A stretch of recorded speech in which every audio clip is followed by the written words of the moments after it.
difícil que ela tem passado. Que o Senhor renove, Paizinho querido, as forças do seu esposo, dos seus filhos, de todos os seus amigos e parentes que estão acompanhando ela ali, cuidando dela, Pai. Queremos também, ó Deus amado, agradecer ao Senhor, que o Senhor tem cuidado da irmã Iracema. Continue, Pai querido, restaurando a sua saúde e que essa dengue não venha deixar nenhuma sequela, Pai querido. Obrigado, Deus, por essa noite, pelo privilégio que estamos tendo de estar reunida em Teu nome para aprender um pouco mais de Ti. Que em nome de Jesus o Senhor possa estar falando aos nossos corações. Pensou o Fábio, Pai, que vai trazer para nós esse ensinamento e que possamos pôr em prática na nossa vida, Pai querido. É no nome de Jesus que eu oro e peço perdão pelas nossas faltas. Amém, Senhor. Amém, amém. Louvado seja o nome do Senhor. Meus irmãos, vamos para nosso terceiro estudo, né, sobre o Sermão do Monte, e nós vamos recapitular bem menos hoje. Nós vimos até agora essa pequena estrutura aqui. Ó. Nós vimos a primeira parte, né, do Sermão do Monte, aonde Jesus fala sobre o caráter, né, e o testemunho dos seguidores, né? Ele fala, por exemplo, que os seguidores dele deveriam ser humildes de espírito, limpos de coração, mansos, né? Jesus usa também a ideia do sal e da luz, né? Para dizer que aqueles que, de fato, são seus seguidores devem ser sal e luz, né? Essa é a primeira parte do sermão de Jesus. Depois de fazer isso, Jesus entra na segunda parte do seu sermão, aonde ele fala sobre as exigências em relação ao Antigo Testamento. E a gente viu 6, né? Ele fala, por exemplo, assim, ouviste o que foi dito aos antigos? Não adulterarás. E aí ele fala, eu, porém, vos digo que aquele que olhar para uma mulher com uma intenção impura já adulterou com ela. Nós vimos essa segunda parte, aonde Jesus basicamente está dizendo assim, tudo aquilo que está escrito no Antigo Testamento se cumpre em mim. E a partir de mim agora, vocês precisam entender que a palavra e a mensagem do Antigo Testamento não é apenas para uma vida exterior, é também para uma vida interior. Ou seja, não adianta apenas não matar uma pessoa, é preciso também não matar ela no coração. É isso que Jesus está dizendo aqui nessa segunda parte do sermão, e nós vimos isso.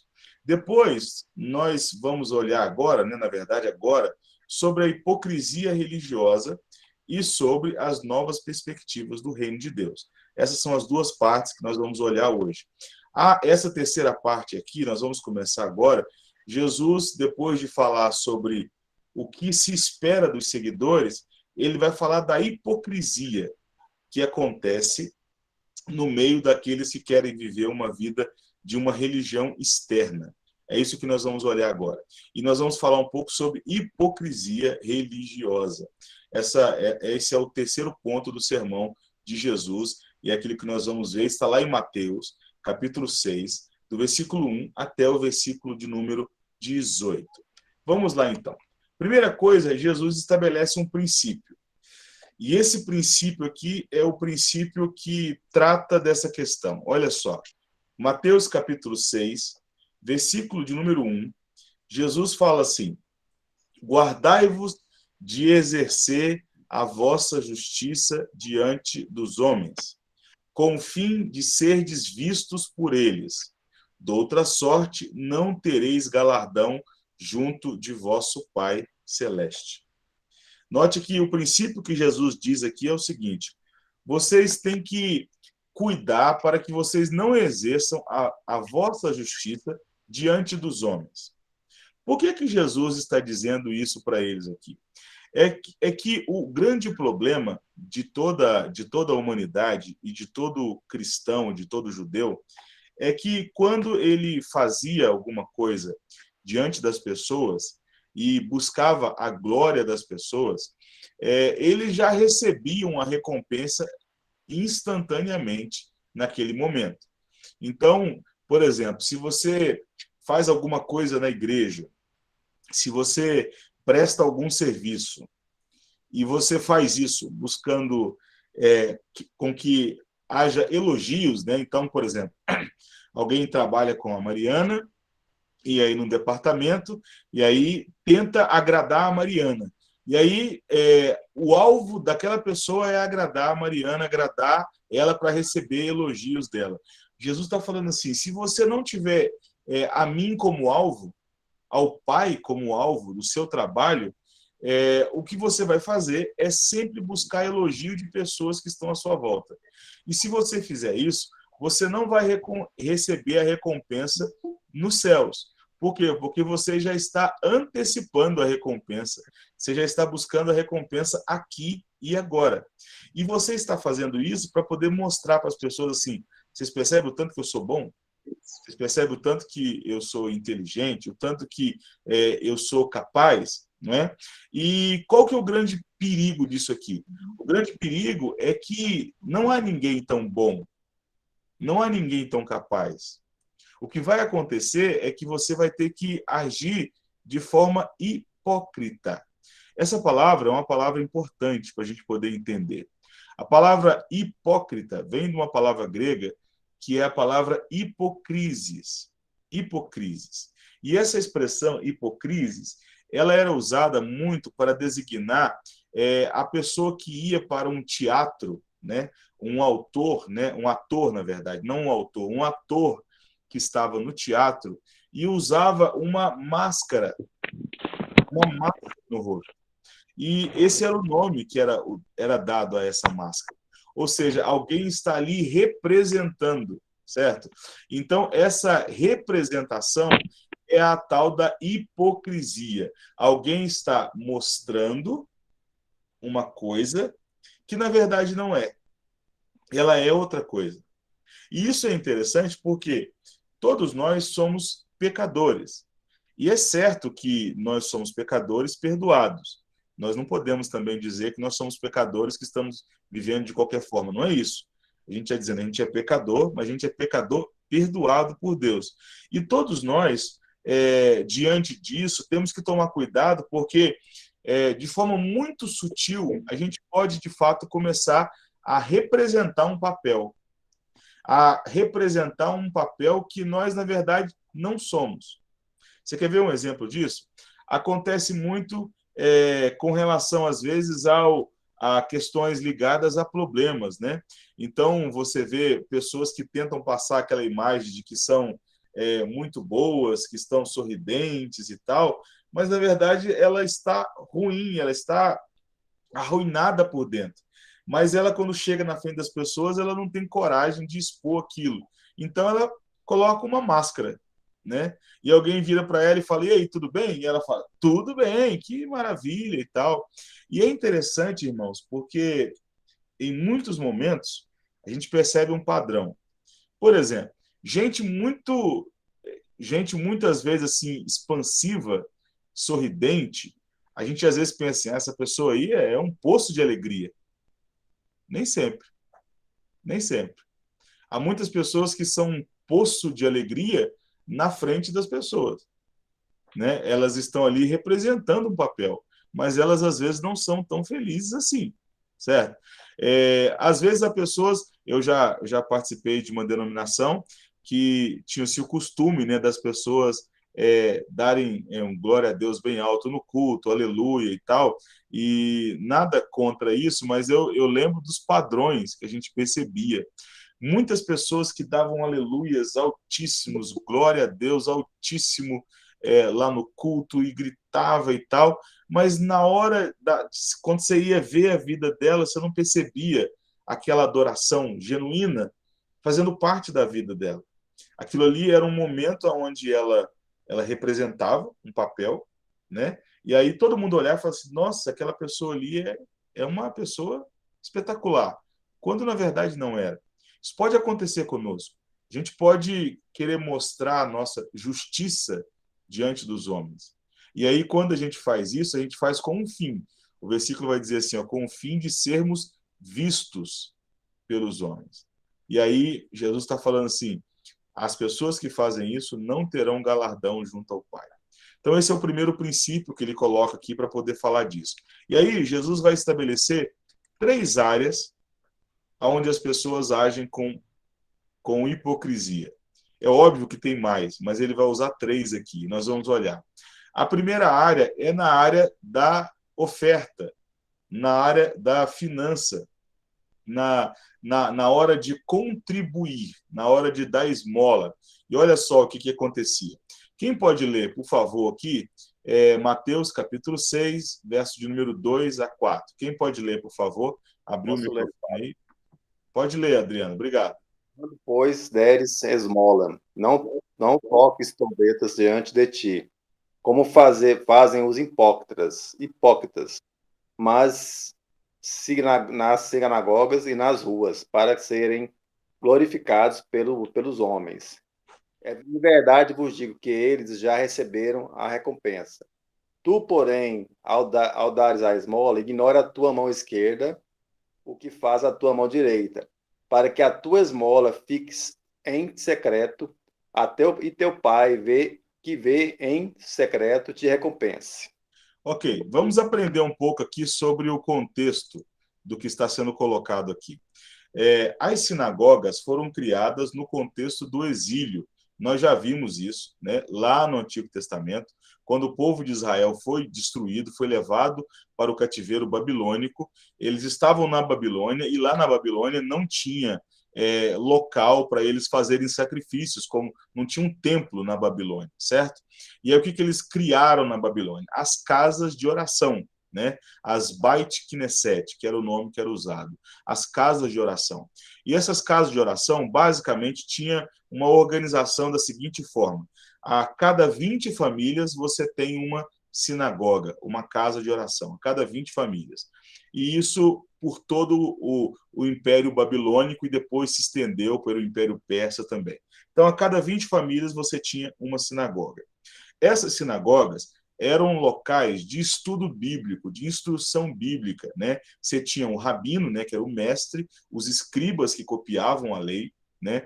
E a estrutura da sinagoga era muito parecido com as igrejas, tá? Que nós temos hoje. Tinham bancos, né? E nas laterais geralmente havia armários onde ficavam os livros, né? E lá na frente tinha um elevado muito parecido com o púlpito que nós temos hoje, né?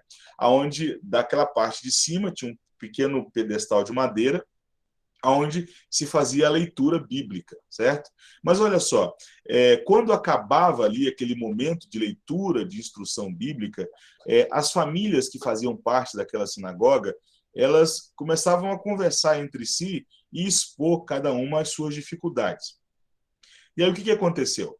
As sinagogas se transformaram também num importante espaço social, certo? Então, por exemplo, tinha famílias mais pobres que eram cuidadas e guardadas pelas famílias mais abastadas. E aí, com o tempo, eles começaram também a ajudar a comunidade em volta, né? Então, fazia-se arrecadação de coisas e, às vezes, fazia-se arrecadação até mesmo de finanças, e a gente tem relatos históricos que falam, por exemplo, de sinagogas que ajudavam um bairro inteiro, né? Um povoado inteiro que estava ali sendo ajudado financeiramente pelas sinagogas. E aí é interessante isso porque com a volta do povo de Israel, de Judá, para Israel, e a tentativa de reconstrução, há muita gente que voltou e não tinha mais nada. Eram pessoas que viviam de pedir esmola. E eles iam pedir esmola aonde? Ora, nas sinagogas, né? Aonde estava o povo se reunindo. E aí, na volta das sinagogas, ali na porta das sinagogas, sempre ficavam sentados pedintes. Vocês já devem ter ido em bancos aqui em Goiânia ou até mesmo em supermercado, que quando você entra tem sempre alguém sentado, ou às vezes uma mulher com crianças, né, sentado ali pedindo esmola.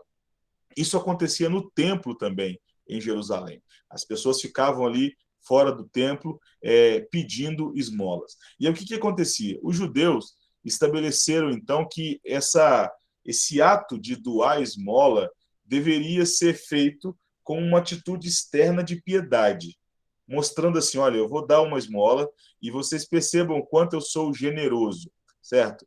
Há algumas orientações no Talmud com respeito a isso.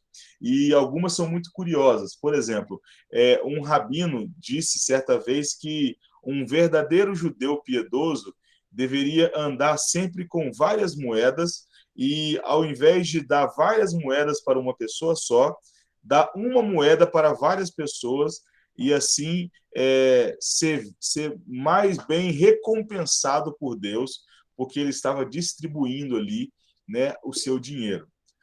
Janaína, pode falar. Eu lembrei porque na Bíblia Católica tem um livro, se não me engano, Tobias, em que fala que ele alcançou a salvação por dar muitas esmolas, que todo cristão deveria seguir o exemplo de Tobias, né? Achei interessante. Que legal, eu não me lembro dessa parte, mas é uma boa indicação aí.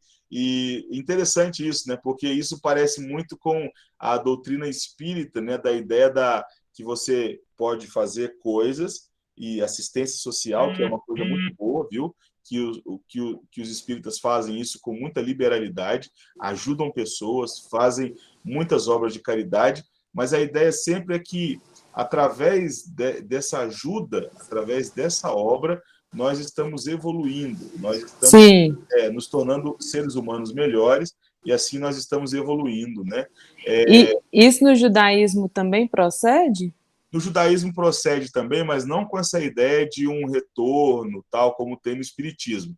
Mas a ideia no judaísmo é o seguinte: o dia que o rei Messias vir, ele vai recompensar os justos. E quem são os justos? Ora, os justos são aqueles que dão esmolas, são aqueles que vivem uma vida piedosa, certo? E os judeus entendiam que isso tinha a ver com a prática externa, né? Então eu vou dar esmolas nas ruas, nas sinagogas, e eu vou mostrar isso, as pessoas vão falar de mim, né? Imagina, alguém passa na rua, vê o Paulo lá dando esmola e fala assim: olha, o Paulo, um homem piedoso, eu vi o Paulo hoje distribuindo 40 moedas de ouro ali na rua, entregando para as pessoas, e fazendo isso assim com bastante alarde para que todo mundo visse.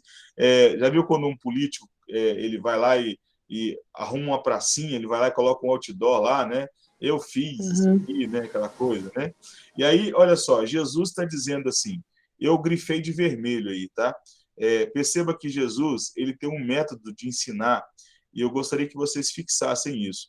Jesus sempre ensina mostrando primeiro o exemplo negativo, tá? Jesus ele vai fazer sempre isso aqui no Sermão do Monte. Primeiro ele vai mostrar o que não é, para depois ele mostrar o que é. Ele sempre vai trabalhar assim. Então, olha só, ele começa dizendo, quando, pois, deres esmolas, aí ele vai dar o exemplo, não faça como os hipócritas. Ou seja, não toquem trombeta nas ruas, na sinagoga. Tocar trombeta aqui não é literal, tá? A ideia aqui é não façam alarde, não façam barulho pelo que vocês estão fazendo. Mas ele vai dizer, tu, porém, ao dares esmolas, ignore a tua mão esquerda o que faz a tua mão direita. Isso aqui também é uma frase metafórica. O que ele está dizendo não faça com que haja um reconhecimento público disso que você está fazendo. Faça dessa atitude uma questão de discrição, uma questão que você faça apenas para mim, apenas pensando no teu Pai Celeste que está vendo, não nas pessoas que estão à sua volta. Perceba que aqui Jesus está tratando com a questão da motivação do coração. Ou seja, é possível ajudar pessoas, é possível fazer caridade com um coração com motivações erradas. E aqui é dito que os fariseus e os judeus daquela época faziam isso com a motivação errada. Eu quero dar uma aplicação disso aqui. Eu quero guardar uma certa distinção aqui. Vou dar um exemplo. Suponhamos que você faça parte de uma organização filantrópica e essa organização filantrópica tem vários mantenedores, certo? E esses mantenedores, eles então querem saber o que está sendo feito com o dinheiro. E aí o que acontece? Essa organização vai lá e faz ajudas e tal, e presta conta para as pessoas. Isso é uma coisa.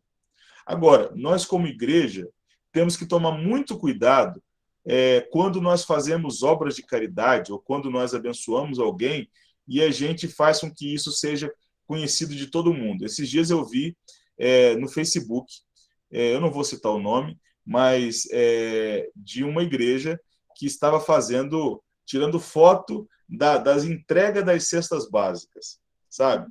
E publicando isso no Facebook. Olha aqui, nós estamos fazendo caridade, a foto da família, sabe? Recebendo a cesta básica e tudo. Ora, isso é contrário aos ensinamentos de Jesus. Jesus disse que não é para fazer assim. Jesus falou que não é para tocar trombeta. Tocar trombeta aqui não coloque para nós hoje, né? A gente pode aplicar assim, não precisa colocar no Facebook, não precisa colocar no Instagram, não. Faça isso, mas faça de uma forma que você preserve as pessoas que estão recebendo também. É muito importante a gente entender isso. Mariana, fique à vontade. Eu entendo o que você diz. Agora, nos dias de hoje, há tanta desconfiança de roubalheira, de desvio daquilo que é do Senhor e que é feito para a obra do Senhor, que talvez quem coloca uma coisa dessa publica no Facebook ou assim, para mostrar onde foi parar aquela cesta, talvez não está fazendo para se vangloriar, né? Mas talvez para mostrar a transparência da ação, né? Então, assim, é importante não preservar a imagem do outro, é importante não tocar trombeta e dizer assim, a gente fez porque nós somos bons demais, mas também a transparência é importante. Então, é uma dificuldade mesmo, né? Às vezes as pessoas colocam assim para que muitas pessoas saibam que está indo mesmo o recurso para quem precisa, né? Mas é uma situação bem delicada. Márcio Soriano. E o não dar esmola, não dar ofertas, aí o pecado fica maior, não fica? Então, acho que a gente tem que tomar cuidado de fazer uma separação aí. Primeiro, voltando ao que a Mariana falou, depois eu respondo aqui o Márcio. O que a Mariana colocou é a prestação de contas, né? Eu acho importante também. Toda entidade séria, ela deve prestar contas. Agora, o problema que a gente tem que pensar é como nós vamos fazer essa prestação de contas, né? Então, é possível fazer uma prestação de contas de forma a não tocar trombeta e a não dizer para todo mundo assim, olha, nós acabamos de fazer, né? Aconteceu recentemente aqui na igreja, a nossa parceira aqui do lado, né, que aluga as salas aqui da igreja, né? Eles fizeram um trabalho, né, há um tempo, e o trabalho foi de arrecadação de alimentos. Não deu muita coisa, mas deu um pouco de alimentos, né? E aí eles falaram assim, olha, a gente queria doar para a igreja, né? Mas a gente queria doar para a igreja, mas a gente queria tirar uma foto doando, e a gente queria que, quando vocês fossem fazer as entregas das coisas, vocês tirassem uma foto e mandassem para nós. E aí o conselho decidiu, olha, essas coisas são sigilosas. A igreja não trabalha assim. A igreja não pode sair por aí entregando cesta básica na casa de pessoas que carecem e tirando foto para poder expor as pessoas assim. Isso não pode acontecer. A junta diaconal, por exemplo, ela trabalha, ela abençoa muitas pessoas, mas ela faz isso com discrição, preservando as pessoas. Não que esteja acontecendo um pecado, não é isso. Mas é por quê? Porque é uma obra que facilmente pode levar o ser humano a falar assim, olha só como é que eu sou bom, olha como é que nós somos bons. E Jesus está cuidando disso. Então, a gente tem que falar assim, não, a gente não trabalha dessa forma. Agora, tem um outro lado. Tem pessoa que diz assim, mas eu também não... alguém pode falar assim, mas é melhor fazer assim do que não fazer. Não, eu diria que é melhor não fazer assim e é melhor também que não deixe de fazer.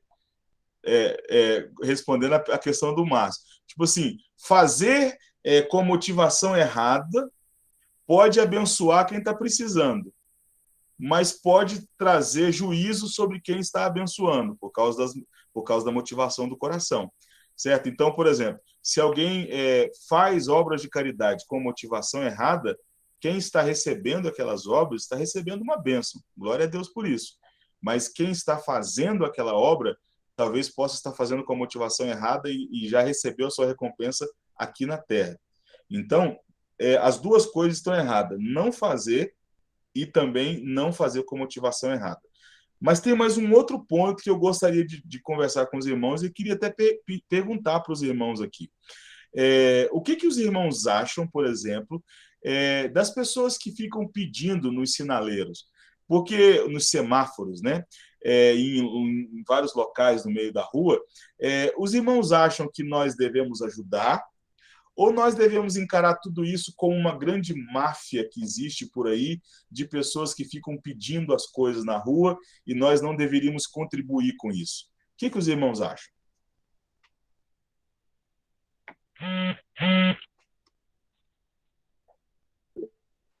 A O Mariana? Fábio, Sim. A Dice e depois a Mariana. eu particularmente, eu não gosto de contribuir no sinaleiro, sabe? Uhum. Assim, eu tenho lá na loja alguns clientes que não precisam, são pedintes de sinaleiro, sabe? Uhum. Então, assim, a gente vê muito essas coisas. Então, eu particularmente, eu não concordo. Ok. Quem mais? Mariana? É difícil definir porque tem muitos que são profissionais ali no sinaleiro, vive daquilo. Não é que Sim. está precisando, é a profissão dele, pedir. Pedir. Nós temos esse Casos, tipo de pessoas, né? mas tem casos de pessoa que realmente está precisando muito. Então, eu vou muito assim pelo coração, sabe? Coração doeu, eu falo, vou dar. Né? Deus é que sabe. Eu fico preocupado, Fábio, que muitas vezes esses pedintes ainda levam as crianças para ficar pedindo, né? Uhum. Junto com filhos ali, é uma coisa muito complicada, né? Eu sou a favor que, se for para ajudar mesmo para valer, como a gente faz aí, né? A gente sabe, vamos trazer um trabalho especificamente bem direcionado, entendeu? Uhum. Porque tá todo mundo precisando, né, Fábio? Todo mundo precisa de alguma coisa e está cada vez piorando mais essa situação. Sim. Olha, nós temos que tomar muito cuidado com as justificativas que nós vamos dando para ajudar e para não ajudar. A gente tem que voltar na questão da motivação.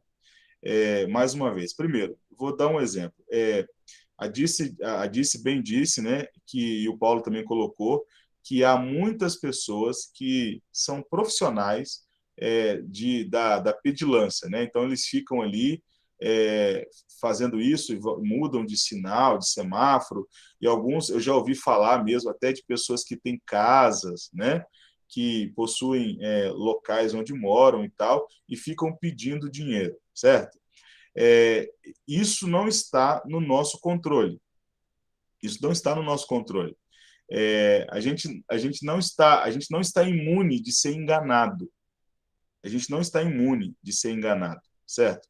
É muito importante, quando a gente decida não ajudar alguém, que a gente tenha plena certeza de que aquela pessoa ali é um picareta. Senão, nós estamos fazendo um juízo temerário.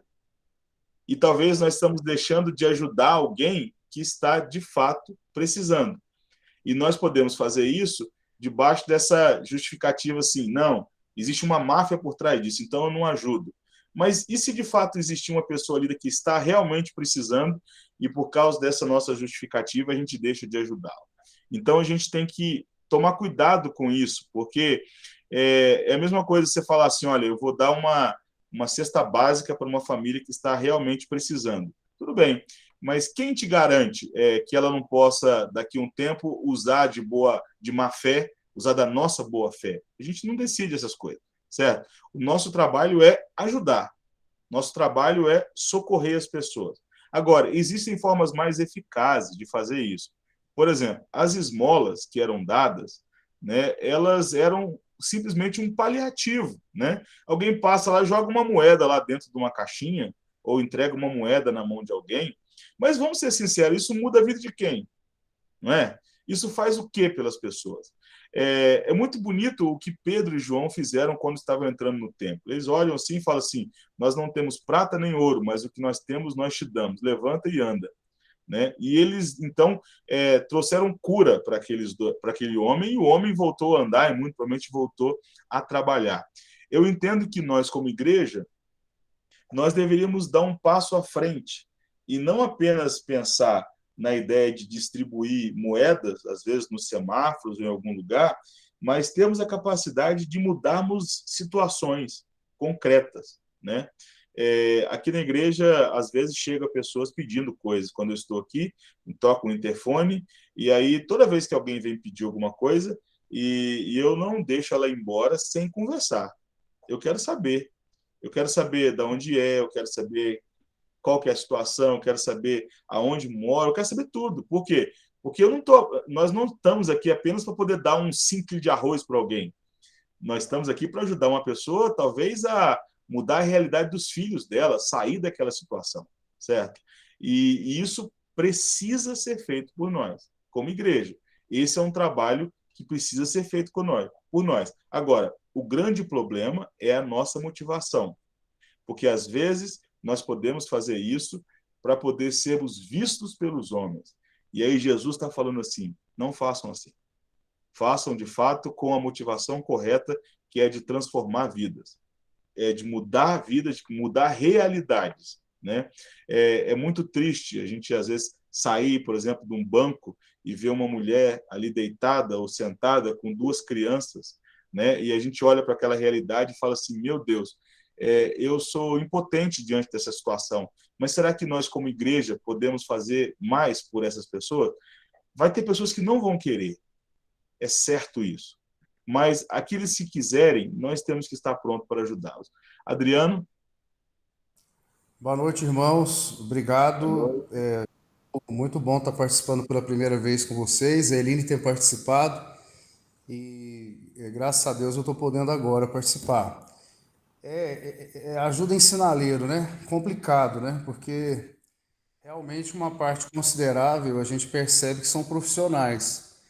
Mas, por exemplo, aquele pessoal que... Tem gente que nitidamente aluga aqueles carros de pegar recicláveis, eles estão vazios, o pessoal aluga e fica em sinaleiro para pedir, fingindo que são catadores de recicláveis. Isso é nítido, né? Mas outro dia eu passei ali a pé, e numa esquina do Bretas aqui, perto de casa, e tinha um senhor que realmente é catador de lixo, estava com tudo cheio de lixo, com uma criança pequena ali, e é realmente difícil, né? Mas ele anda realmente com a família dele pela cidade. Aí eu peguei um dinheiro e ali ajudei, né? Mas o mais importante é como vocês estão falando, como o Fábio está falando, o pastor Fábio está falando, é que a gente, como igreja, a gente tem que procurar se organizar para ajudar da melhor maneira possível, né? Então, eu acho assim que uma igreja, às vezes, não é muito fácil de criar e manter um ministério de ajuda social para pessoas de rua, mendigos ou alcoólatras. Mas eu acho, por exemplo, que as igrejas de um presbitério poderiam se unir. Os diáconos de um presbitério inteiro poderiam se unir juntamente com os presbíteros e os membros para poder, às vezes, criar e sustentar um ministério de ação social mais efetivo, né? E claro que já existem vários ministérios de ação social no seio da igreja cristã, né? Que a gente também pode estar ajudando. Tem aquele Ministério Pão e Vida, que a primeira igreja presbiteriana já ajuda, e várias pessoas também. É um ministério que pega pessoas da rua e leva para lá. É o Ministério Pão e Vida. Tem o pastor Flávio, tem outro pastor que cuida lá. O ministério sério. Mas é claro que a igreja presbiteriana tem creches, tem hospitais, a igreja presbiteriana tem feito muita coisa, socialmente falando, né? Grandes hospitais de Goiás, por exemplo, o Hospital Evangélico de Rio Verde, Evangélico de Anápolis, vários hospitais evangélicos de cidades do interior são os mais importantes até hoje, fruto da ação missionária dos americanos, né? Então, ação social também, hospitais, creches, e é isso. Mas, é como o pastor Fábio falou, a gente tem que procurar estruturar mais a nossa ajuda, né? Sim. E a gente tem que se preocupar com isso, porque uma manifestação de que realmente somos amorosos é realmente tentarmos fazer o máximo que pudermos na ação social, né? É isso. Obrigado, irmãos. Amém. E fazer isso, como Jesus disse aqui, com a motivação correta, com a motivação de ser visto por Deus o Pai. Nós falamos que há espaço para uma instituição prestar contas, e ela deve fazer isso, prestar contas. Mas essa prestação de contas não pode ser uma exibição, sabe, da sua boa vontade, assim, olha aqui, gente, o que a gente está fazendo. Não é isso. Há um meio sério, certo, de fazer isso. A outra coisa, um outro modo como Jesus critica a hipocrisia é na oração. Quem pode ler, por favor, Mateus capítulo 6, versículo de 5 a 15. Aliás, vamos ler só do 5 ao 8. Quem pode ler, por favor? Posso ler. E quando orardes, não sereis como os hipócritas, porque gostam de orar em pé nas sinagogas e nos cantos das praças para serem vistos dos homens. Em verdade vos digo que eles já receberam a recompensa. Tu, porém, quando orares, entra no teu quarto, e fechada a porta, orarás a teu pai que está em secreto. E teu pai que vem em secreto te recompensará. E orando, não useis de vãs repetições, como os gentios, porque presumem que pelo seu muito falar serão ouvidos. Não vos assemelheis, pois, a eles, porque Deus, o vosso Pai, sabe o de que tendes necessidade, antes que lhe o peçais. Então, vamos olhar algumas questões aqui. A primeira é que Jesus, de novo, quando vai ensinar, ele ensina a partir do exemplo negativo. Ele vai dizer assim, agora eu vou falar de oração. Então, para mim poder falar de oração, a primeira coisa que eu quero dizer para vocês é o que não é a melhor maneira de orar. E aí, você pode olhar para o versículo de número 6, e Jesus está dizendo assim, entra no teu quarto e fecha a porta, e alguns podem olhar para isso e falar assim, tá vendo? Esse é o único modo de orar. Como se Jesus estivesse ensinando um modo de orar no sentido literal. Não. O que Jesus está fazendo aqui é estabelecendo uma distinção entre uma pessoa que ora em secreto e uma pessoa que ora diante dos homens para ser vista pelos homens, nas praças, no meio da rua. Não é que toda oração em público seja uma oração hipócrita. Não é isso, tá? Até porque nós oramos na igreja. E nós vamos ver, por exemplo, o apóstolo Paulo ensinando nas suas cartas as igrejas a orarem, a fazerem súplicas, né? E nós vemos, por exemplo, em Atos capítulo 2, a igreja orando, os discípulos orando, e o Espírito Santo é derramado lá no dia de Pentecostes. Então, o problema aqui não é orar em público, o problema aqui é a motivação, como que se ora em público. Os fariseus aqui e os hipócritas, eles gostavam de orar em pé e no canto das praças, o versículo deixa bem claro, para serem vistos dos homens. Ou seja, eles queriam ser conhecidos como pessoas piedosas. E aí todo mundo olhava e falava assim, olha lá a Mariana, olha, a Mariana está 3 horas ali naquele canto da praça ali, ó, baixando a cabeça e orando, olha que mulher piedosa. E a Mariana está lá assim, nossa, será que alguém está me vendo? Será que alguém já tirou uma foto minha? Será que foi para o Instagram, para o Facebook, lá, minha foto orando? Misericórdia. Né? Imagina, isso é uma oração hipócrita, é isso que Jesus está falando. Na verdade, a pessoa não está preocupada em falar com ele, ela está preocupada em ser vista por outros, falando com ele.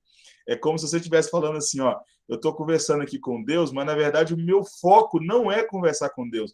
O meu foco é que as pessoas vejam eu conversando com Deus. E elas vendo eu conversando com Deus, elas vão falar assim, nossa, rapaz, ó, a Kathleen é crente mesmo, né? E aí Jesus está falando assim, não, esse não é o ponto. O ponto é que vocês devem orar, mas pela motivação certa.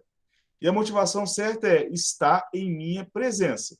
Outra coisa que ele vai dizer também, no versículo 7, é que quando nós oramos, nós não devemos usar de vãs repetições, como os gentios, porque presumem que pelo seu muito falar serão ouvidos. O que está acontecendo aqui? Por que há essa relação aqui com os gentios, né? Por quê? Porque, olha só, se você fosse um grego, ou se você fosse um romano, e adorasse, por exemplo, Zeus, ou adorasse Apolo, o que você precisaria fazer? Você precisaria tentar fazer de tudo para chamar a atenção dele. Como é que você faria isso? Através de repetições das suas orações, ou então através da constante entrega de sacrifício, até encontrar um sacrifício que agradasse aquele Deus. Então, aquele Deus era como se fosse um ser mimado, que precisava ser mimado para poder responder. E aí, o que eles faziam? Eles tinham repetições, né? Eles ficavam repetindo algumas palavras, né? Até mesmo balbuciando aquela mesma repetição, com a ideia de que, olha, eu estou aqui focado, eu estou tentando chamar a atenção do meu Deus. E aí é interessante que Jesus fala assim, porque presumem que pelo seu muito falar serão ouvidos. Aqui é um ponto importante. Eu vim de uma denominação que, na minha infância, eu me lembro muito disso. A gente tentava orar e a gente pensava em orar horas e horas, porque parecia que o importante não era a oração em si, o importante era o número de horas. E há um tempo atrás, uma certa cantora aí, eu não vou citar o nome dela, mas ela foi a público, né? E ela falou assim: eu oro 6 horas por dia, né? Todos os dias eu oro 6 horas por dia. E já ouvi um outro já dizendo assim: eu oro 4 horas por dia. E é exatamente isso que Jesus está condenando aqui. A questão não é se você ora 6 horas por dia. A questão não é se você ora 4 horas. A questão não é se você ficou 1 hora de joelho lá e falando assim, nossa Deus, 40 minutos ainda, deixa eu continuar aqui. E essa oração não vale de nada. Você já imaginou você ajoelhar diante de Deus, Deus está te ouvindo a sua oração, e aí você fala assim, Deus, eu estou aqui na tua presença, mas eu preciso ficar aqui 3 horas, viu? E aí eu não sei o que eu vou fazer aqui, não, mas eu preciso ficar aqui. E aí você pega um caderno e começa a anotar um tanto de coisa, aí você vai lá e ora tudinho, você olhou, deu 30 minutos. Você fala, e agora? Agora eu vou ficar falando algumas palavras aqui, Deus, tu és grande, tu és soberano, tu és bondoso, tu és magnífico, papá. 50 minutos, ainda não deu. Você acha que isso é relacionamento com Deus? Você acha que Deus está recebendo esse tipo de relacionamento? De forma alguma. Que conversa é essa? Não faz o menor sentido isso. Imagina você ajoelhar diante de Deus e falar assim, Deus, eu vou ter que ficar 6 horas aqui. Eu não sei como, mas eu vi fulano de tal falando que é bom, então eu vou ficar. Mas você já imaginou o que seria você levantar pela manhã num dia que você tem ali uma manhã livre e você se assentar com a sua Bíblia na mão e começar a orar e se perder na oração, se perder na presença de Deus e não se importar mais os minutos e as horas e você falar fluentemente com Deus e de repente você ora e olha e fala assim, nossa, fiquei 2 horas aqui falando com o Senhor, que maravilha. Você já imaginou o que é você ir trabalhar e ligar o seu carro e falar assim, Senhor, eu te agradeço pelo dia de hoje, e ir trabalhar falando com Deus, descer do carro e vai comprar alguma coisa no supermercado e lá você está orando, e depois você chega no seu trabalho e vai trabalhar, de repente você ora pelo seu chefe. É isso que Paulo está dizendo quando ele fala orai sem cessar. Orar sem cessar significa orar em todos os momentos, em todas as ocasiões da vida, mas não é uma competição, sabe? Não é uma contagem de milhas, de minutos. Isso não pode ser feito dessa forma. E as pessoas entendiam que isso era feito assim, os gentios entendiam isso. E Jesus está dizendo assim, não façam assim. Outra coisa, versículo número 8. Não vos assemelheis, pois, a eles, porque Deus, o vosso Pai, sabe o que tendes necessidade antes que lhe o peçais. Não é que não é permitido pedir, mas é muito importante saber que quando você abre a boca para pedir, Deus já sabe. Deus já sabe. Mas é importante que você peça. Depois de dizer isso aqui, ele então apresenta a oração modelo. Eu gostaria de pedir, Catherine, você consegue ler daí?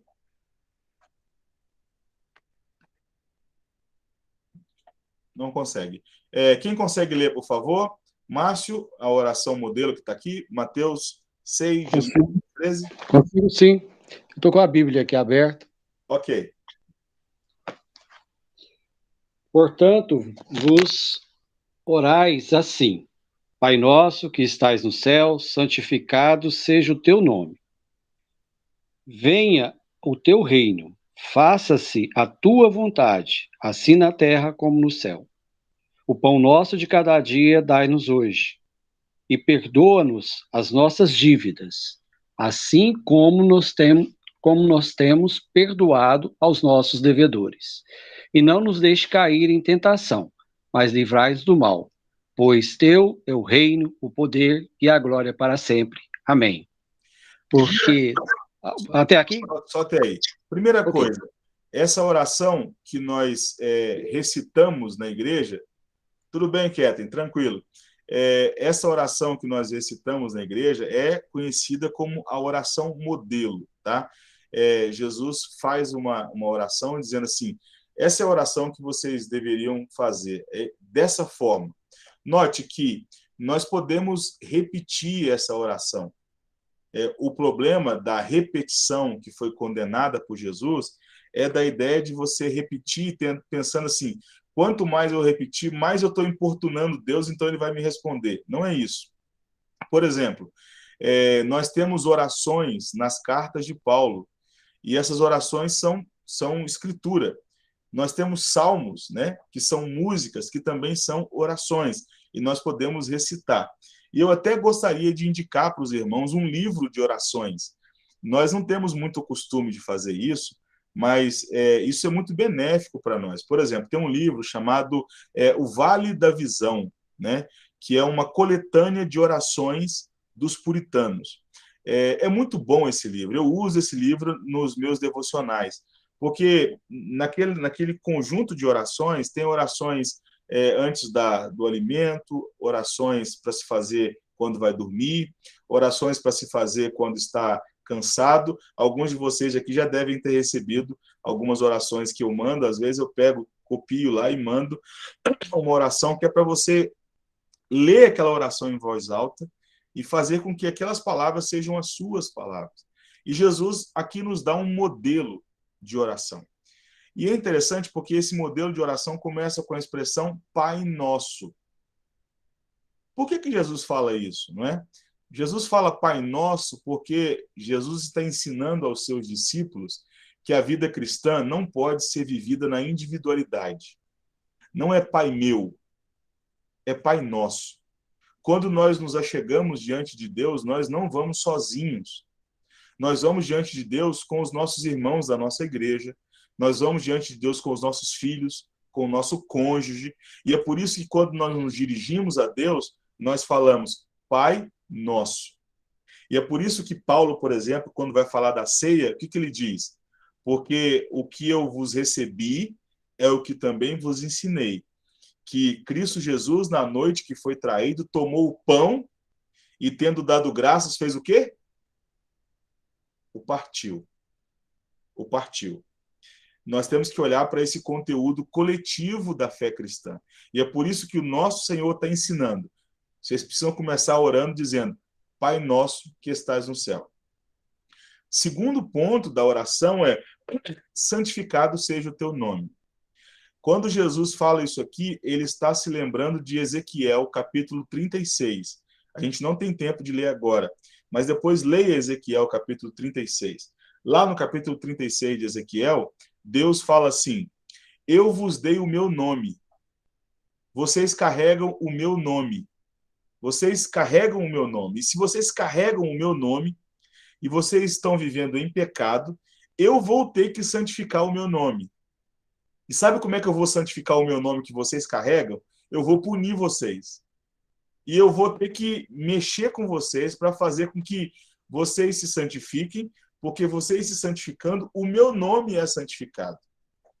E lá é dito que Deus daria para nós um novo coração. Não um coração de pedra, mas um coração de carne. Portanto, quando a gente diz assim, santificado seja o teu nome, o que nós estamos orando é o seguinte: Senhor, que o nosso testemunho seja compatível com a tua santidade. Que o nosso testemunho seja compatível com a tua glória. Porque as pessoas, quando olham para nós e falam assim: esse Deus é santo. Esse Deus é grande. E a grande pergunta desse começo da oração aqui para nós é: será que nós estamos fazendo isso? Será que nós estamos santificando o nome de Deus? Será que nós estamos glorificando o nome de Deus? Esse é um ponto importante para nós. Irmãos, nós vivemos em tempo onde cristãos estão defendendo coisas absurdas. Pasmem vocês, mas eu já vi cristãos defendendo aborto. Eu já vi cristãos defendendo regimes políticos corruptos. Eu já vi cristãos defendendo questões assim que você fala assim: não, mentira que você está defendendo um negócio desse. Como que você pode fazer isso? E aí, o que está acontecendo? O nome de Jesus, o nome de Deus não está sendo santificado. E é por isso que nós temos que santificar o nome de Deus. E como é que a gente faz isso? Através das nossas vidas. O outro ponto da oração é: venha o teu reino, faça-se a sua vontade, assim na terra como no céu. Já percebeu o finalzinho aqui? Assim na terra como no céu? O que essa oração nos ensina é dizer o seguinte: Senhor, que na Igreja Presbiteriana do Jardim América, que na minha casa, na casa do Adriano, na casa da Mariana, da Kathleen, a casa do Fábio, da Iracema, da Nilvana, que na nossa casa exista uma harmonia tão grande como tem no céu. Que a harmonia que tem no céu entre os teus santos anjos possa ser vista na minha casa. Isso aqui é muito sério. Isso aqui é muito pesado, não é? Porque é dizer o seguinte: que haja um governo tão poderoso teu na minha casa que seja muito parecido como é no céu.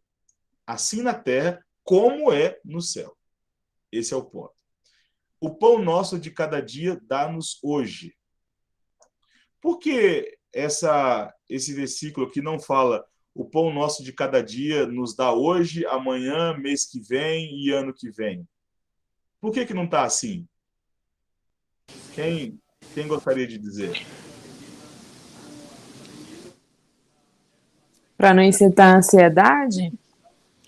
É porque exatamente o que Jesus vai falar mais à frente é com a questão da ansiedade, e ele está dizendo assim: vocês precisam confiar em mim de tal forma como o povo de Israel deveria ter confiado no deserto quando eu mandava o maná. O maná só era para um dia, e era para ser comido, não era para ser guardado. E quando era guardado, apodrecia.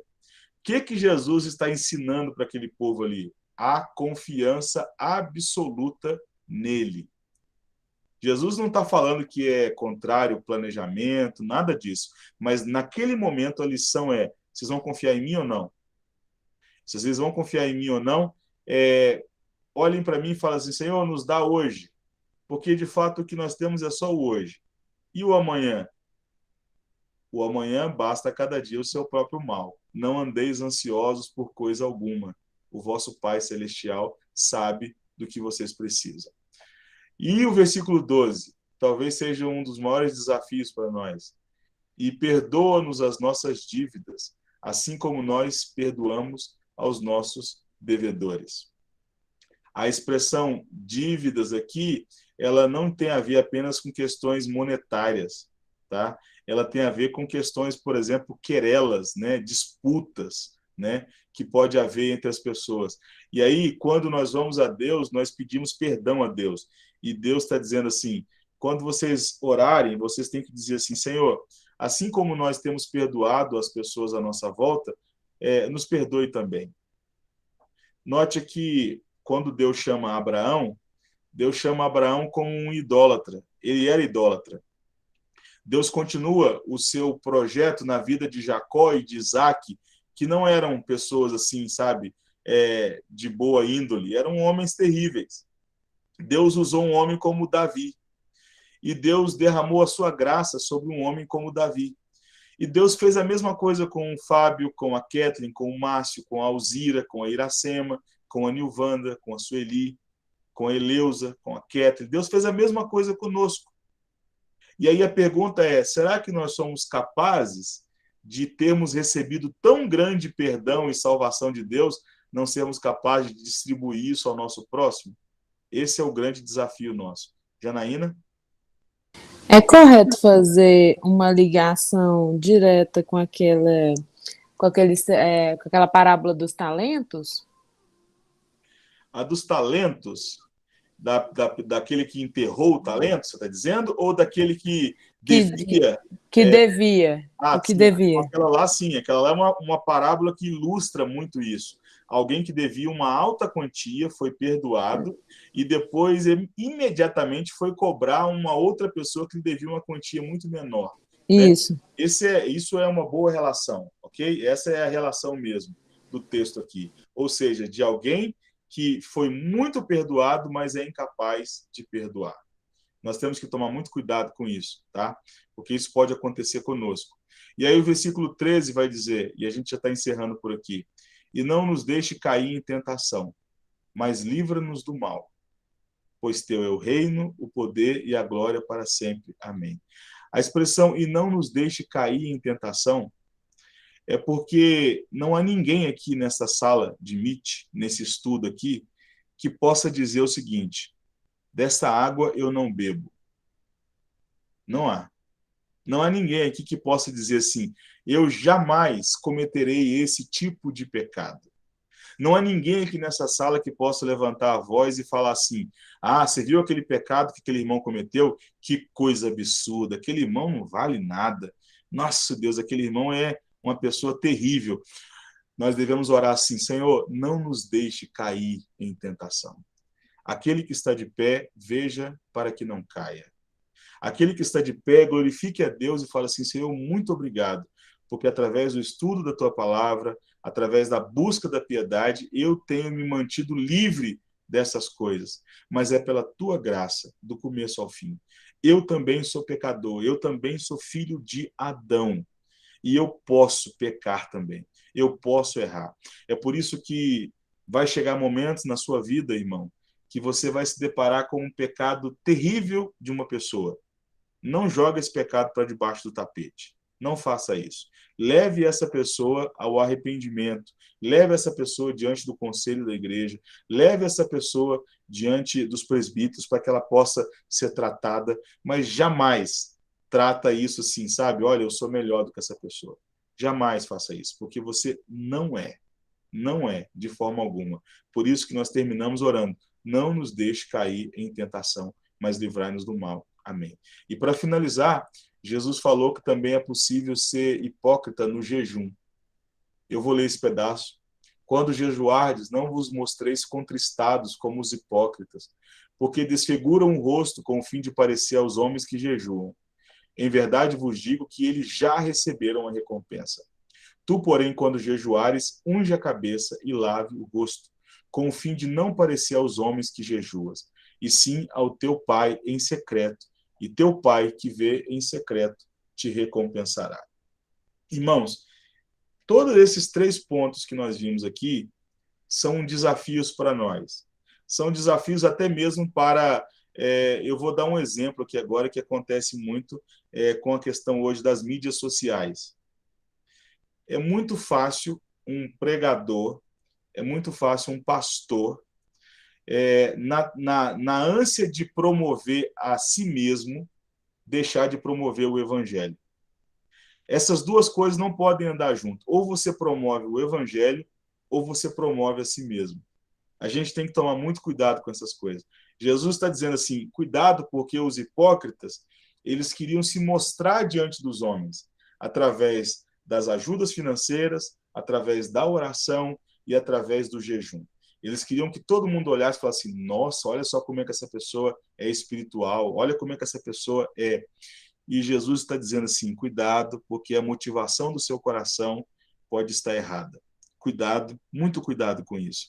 Esses dias eu vi a foto de uma pessoa ajoelhada, orando, e alguém tirou, né? E ela foi lá e postou no perfil dela. E eu fiquei pensando, né? A linha tênue, né? Há uma linha muito fina aí, né? Entre você fazer isso e mostrar para as pessoas assim, olha só, estou orando, né? Pode ser feito com a motivação de incentivar outros, mas Jesus está falando assim, o teu pai que vê em secreto vai sondar o seu coração e ver as suas motivações. É muito tênue essa linha quando a gente vai pegar o microfone na igreja para orar. Eu já vi pessoas na igreja falando assim, eu não vou orar em público porque eu não sei orar bonito. Querido irmão, você não precisa orar bonito, você precisa orar com sinceridade. É isso que importa. Você precisa orar com um coração sincero. Você pode orar bonito tanto que for, se o seu coração não for sincero, sua oração não valeu de nada. A sua oração pode ser uma teologia sistemática do Berkoff, mas se o seu coração está podre, a sua oração não valeu de nada, sabe? Então, assim, quando você for chamado para orar na igreja, ore com as suas palavras. Ore com o seu português, com as palavras que você sabe usar. Não tenha preocupação com isso. Tenha preocupação com o seu coração. Seu coração importa.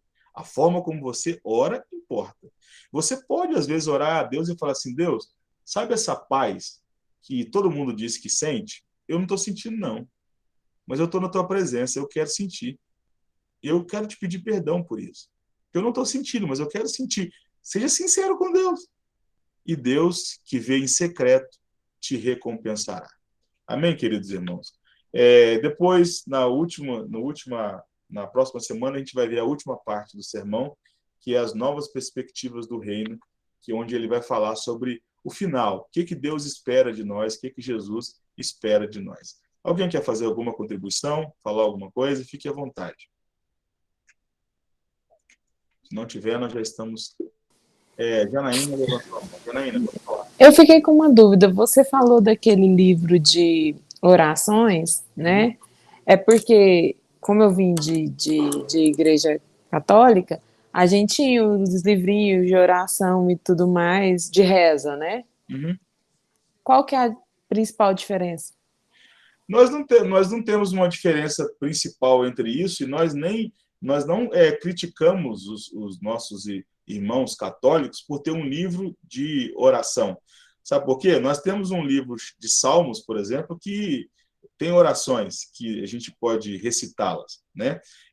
Os nossos irmãos lá, quando vão fazer aquelas orações, o problema não é a oração recitada, é o conteúdo daquela oração, certo? Quando eles oram, por exemplo, para a Virgem Maria, alguma coisa do tipo, o conteúdo da oração é que nos incomoda. Aliás, não é que nos incomoda, é que está errado, né? É o conteúdo da oração. Agora, por exemplo, se você vai orar na igreja e você, por exemplo, eu conheço irmãos que têm o hábito de escrever as orações. Tem um livro, um caderninho de escrita das orações. Isto não é errado, tá? Quando o texto lá fala de vãs repetições, está falando de pessoas que ficam achando que só porque eles estão repetindo uma palavra, repetindo um mantra, eles vão ser abençoados por Deus. Você quer ver um exemplo disso? Entre os nossos irmãos queridos pentecostais, eu fui de lá, eu posso falar com propriedade, meus pais são de lá, eles falavam muito que na hora de receber o batismo com o Espírito Santo, a pessoa deveria ficar repetindo glória, até enrolar a língua, né? Glória, glória, glória, glória, glória, até enrolar a língua. Ora, isso não faz sentido, né? Nós não queremos nem entrar aqui na questão se o batismo com o Espírito Santo é daquela forma ou não, mas perceba que um mantra foi levantado ali e esse mantra não pode ser feito, nós não podemos fazer assim. Adriano? Em relação àquilo que o senhor falou, sobre todos nós somos pecadores e podemos pecar a qualquer momento, né? Bom, eu tenho um pensamento, eu acho que é o pensamento de todos nós, mas se não for, me desculpa meu irmão, mas vamos dizer assim, eu tenho a plena certeza de que eu sou completamente pecador, como o pior pecador de todos. Aliás, eu tenho plena certeza que cada um de nós é o pior pecador diante de Deus. Eu tenho plena certeza disso. Não tem ninguém que escapa. Não tem ninguém que é mais santo do que o outro. Ninguém. Agora, se na vida de muitos aqui nessa terra a gente vê boas obras, a gente vê coisas boas, amor, né? Manifestação.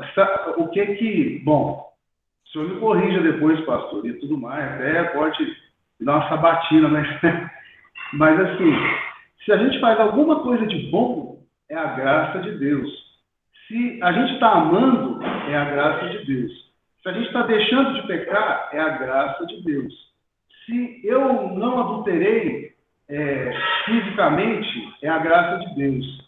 Agora, será que algum ser humano pode dizer que não adulterou, talvez, em pensamento? Será que algum ser humano pode falar isso? Será que algum ser humano pode falar que no seu coração não matou alguém? Conforme Jesus falou, só de você querer, assim, algum ódiozinho no coração, você já matou, você já cometeu o pecado de homicídio. Homicídio no seu coração. Então, o padrão de Deus é muito mais elevado que o nosso. Ou seja, todos nós, sem exceção, já incorremos ou em ação ou em pensamento na infração de todos os 10 mandamentos. Todos eles. Todos eles. E se alguns de nós têm um bom testemunho de vida, é por quê? Porque Deus agiu na vida do seu avô, do seu trisavô, do seu pai, da sua mãe, agiu na sua criação, agiu especialmente através da obra do Espírito Santo na sua vida, através da palavra de Deus. Por isso que eu não estou matando alguém aqui na rua agora, por isso que eu não estou falando mal de todo mundo aqui agora, que eu não estou enganando todo mundo para ganhar dinheiro, só por isso. Pastor, eu tenho plena consciência disso. Então, de que eu sou o maior pecador de todos, e de desculpas, irmãos, se eu ofender alguém, mas eu tenho plena certeza de que cada ser humano é o pior pecador de todos. Não tem ninguém que consegue ser um pouquinho melhor que o outro. Se tirar Deus, se tirar a ação de Deus, a influência que a pessoa sofreu geneticamente, na criação da família, na ação do Espírito Santo, a graça, se tirar Deus, todo ser humano vai fazer o pior todos os dias. Então, né, irmãos? Estamos fazendo coisas boas? Glória a Deus. Porque se fosse por nossa conta, como nós caímos no pecado, só faríamos pecar 24 horas por dia sem parar. Não fosse Deus. Desculpa, amém, irmãos, por ter prolongado. Amém. É isso aí. Nós subscrevemos o que você disse, nós somos pecadores. Eu preciso só acrescentar uma coisa para todos nós que estamos aqui. Através daquilo que Cristo fez na cruz do Calvário, através do Espírito Santo que foi derramado no nosso coração, o pecado perdeu o seu poder sobre nós, não a sua influência. E aí, quando a gente lê Romanos capítulo 6, Paulo vai dizer o seguinte: o pecado não terá domínio sobre vós, fazei, pois, morrer a vossa natureza pecaminosa. Ou seja, nós temos também o dever de, como somos cheios do Espírito Santo, lutarmos com unhas e dentes contra o pecado. Você nunca vai poder dizer o seguinte: é maior do que eu. Eu sou pecador, né? Então eu cometi... Não. Você vai ter que dizer o seguinte: olha, o pecado existe, eu sou um pecador, mas Deus me deu força para lutar contra o pecado. E quando você cair, saiba que você caiu porque você é pecador miserável mesmo. Mas você pode contar com a graça de Deus, como o Adriano colocou aqui. Amém, queridos irmãos? Louvado seja Deus por esse estudo. Eu sou tão feliz por esses momentos, porque eu acho que é uma coisa que nós temos sempre que valorizar: estudar a palavra, ler o texto e ficar aqui com o texto, ouvir os irmãos, e isso é muito importante. Eu gostaria de terminar com uma oração, e eu queria pedir para a Nete. Nete, você pode orar por nós? Dá para você orar daí? Pedir para a Nete orar por nós. Vamos mais uma vez colocar a vida do Anthony, a vida do nosso irmão Esdras na presença de Deus, e vamos pedir a graça de Deus que restaure, viu? A vida deles, a Kellen também, tantos outros irmãos, né? A irmã Iracema, que falou no começo, Vamos orar. Temos muito que orar. Amém? Nete, ore por nós, por favor. Paizinho amado, na tua presença, ó Deus, nesse momento, queremos te louvar, Senhor, dizer, ó Deus, que nós te amamos, ó Deus, que tu és o nosso Deus e que nós dependemos de ti, Senhor. Nos ajuda cada dia mais a sermos pessoas melhores, ó Deus, que nosso coração seja cada dia mais sincero diante de ti, Senhor. Venha nos sondar, ó Pai, tira de nós tudo aquilo, ó Deus, que te desagrada, Senhor. Que possamos te dar o verdadeiro louvor que é devido, ó Pai. Ó Deus, que nesse momento agora também, Senhor, eu quero te entregar, Senhor, aquelas pessoas que estão enfermas, Senhor, nossos irmãos queridos, ó Deus, que tu estejas, ó Deus, cuidando deles, ó Deus, abençoando os médicos que estão cuidando, Senhor, e que em breve eles possam estar restabelecidos, ó Deus, na tua casa. Abençoe a cada um deles, Senhor. Senhor, muito obrigada por esse momento, ó Deus, em que passamos juntos, ó Deus. Nós te louvamos pelos irmãos que puderam estar conosco aqui, ó Deus, e te agradecemos pela vida do pastor Fábio, Senhor. Abençoa ele cada vez mais, essa disposição, ó Deus, esses ensinamentos tão preciosos que estamos recebendo de ti, Senhor. Muito obrigada por tudo, Senhor, em nome de Jesus, amém. Amém. Vamos tirar o nosso print de cada terça-feira. Quem puder abrir a sua câmera aí e colocar um belo sorriso no rosto aí, para a gente poder tirar aqui nosso print, Alzira, Kathleen, Nilvanda e Luiz Carlos, né? Márcio Soriano. Povo bonito, né? Graças a Deus. Vamos lá. Então, vamos lá. 1, 2, 3 e... Já. Tirei. Vou tirar de novo. Espera, a Disse entrou ali. Espera aí. Formação de sorriso novamente. Vamos lá. 1, 2, 3 e... Já. Tirei.